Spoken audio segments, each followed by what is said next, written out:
नमस्कार, मैं कामनी शर्मा। आप देख रहे हैं न्यूज 22 इंडिया न्यूज चैनल। आइए नजर डालते हैं आज की मुख्य और ताजा खबरों पर। नमस्कार जनपद वासियों, आज मैं जिला कलेक्ट्रेट कार्यालय से आपको एक मैसेज देना चाहता हूं।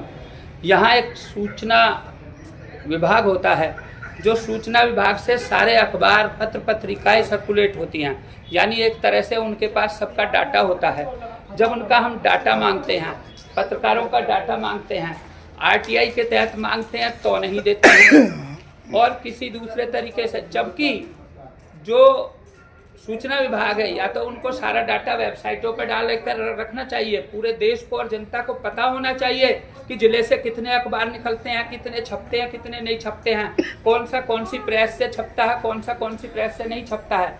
ये एक बड़ा घोटाला है और यहाँ इस घोटाले में न केवल जिला सूचना अधिकारी कार्यालय संलिप्त है, बल्कि इसमें एलआईयू और पुलिस विभाग जैसे विभागों से भी रिपोर्टें आती हैं।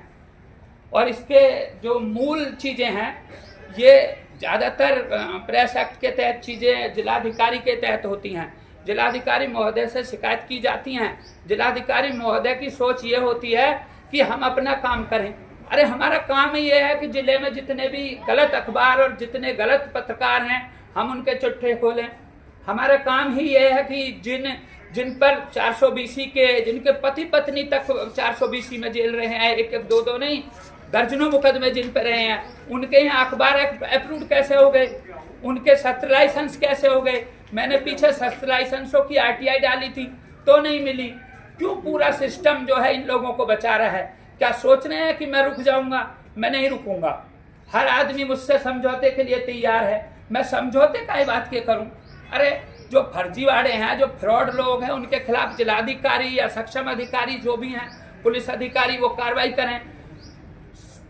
सैकड़ों की तादाद में हमारे द्वारा प्रार्थना पत्र सीपी महोदय को संबंधित थानों को दिए हुए हैं।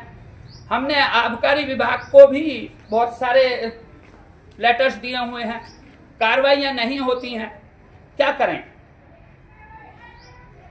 मैं कहना चाह रहा हूं कि जो ये फर्जीवाड़ा चल रहा है पत्रकारिता के नाम पे, दो क्लब जिले में बना रखे हैं, इनकी जांच हो, इनकी सूचियां।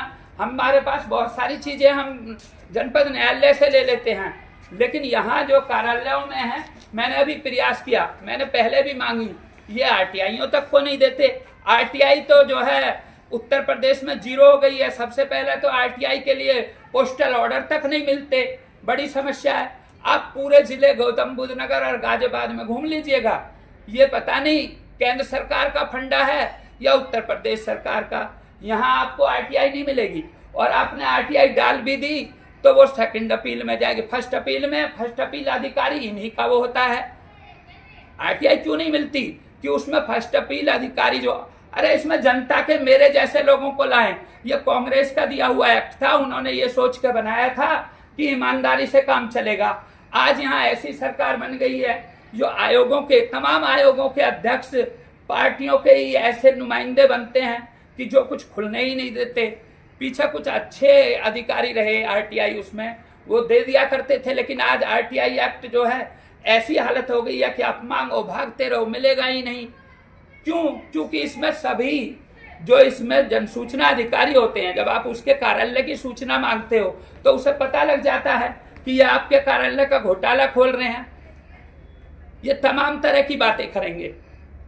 जो प्रथम अपीलीय अधिकारी होता है वो भी उसी कार्यालय से संबंधित होता है। जिले से संबंधित कोई आप जिलाधिकारी महोदय के कार्यालय से संबंधित में शस्त्र की, यदि शस्त्र केवल जिले में जिन लोगों को हथियार दिए गए हैं उनकी लिस्ट दे दी जाए तो मैं बता दूंगा वो सारे उन लोगों पे गए हैं जो प्लॉट कब्जाते हैं, जो लोग अवैध चीजों में संलिप्त हैं, अवैध कार्य कर रहे हैं। लेकिन क्यों छुपाए रखते हैं, क्यों नहीं देते? मेरी आरटीआई है रही, महीनों तक कोर्ट बना देते हैं, उन्हें फर्स्ट अपील के निस्तारण में ही इतना वो कर देते हैं कि आदमी तंग हो जाता है। इतने घोटाले हैं। मैंने पीछे जो है एक वो थे रजिस्ट्रार ऑफ सोसाइटी, उनसे आरटीआईयां मांगी, देके ही नहीं देते। पूरा जितनी भी जिले की सोसाइटियां बनी हुई हैं उनमें जगह जगह अध्यक्ष और उपाध्यक्ष के पदों को लेकर या आधे इधर लड़ रहे हैं, आधे उधर लड़ रहे हैं, कोई खुल के नहीं बोल रहा है। सच में गेम वो कर रहे हैं जो ब्यूरोक्रेट्स बैठे हैं।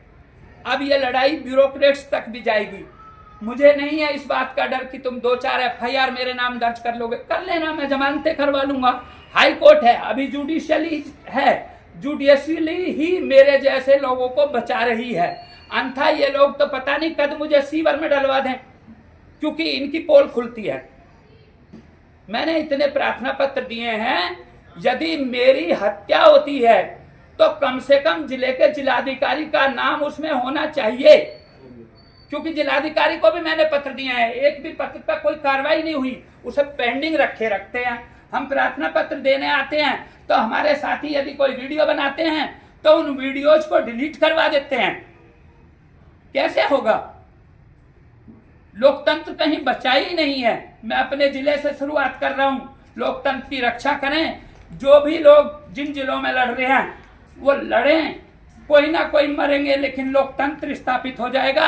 जो भाजपा के शासन काल में लोकतंत्र की हत्या हो गई है, हिंदू मुस्लिम करके वोट ले लिए जाते हैं। योगी जी पूरे साल से साल चुनावों में इधर उधर कटोगे बटोगे करते रहते हैं, अपने प्रदेश को देखते नहीं हैं। अपने प्रदेश में क्या हो रहा है? ऊपर के अधिकारियों के कब्जे में नीचे के अधिकारी नहीं है, पता नहीं क्या हो रहा है। धरातल पे ऐसे लोग इसलिए शिकायत करने नहीं आते हैं कि उन्हें गुंडे मवालियों से कुचलवा दिया जाता है।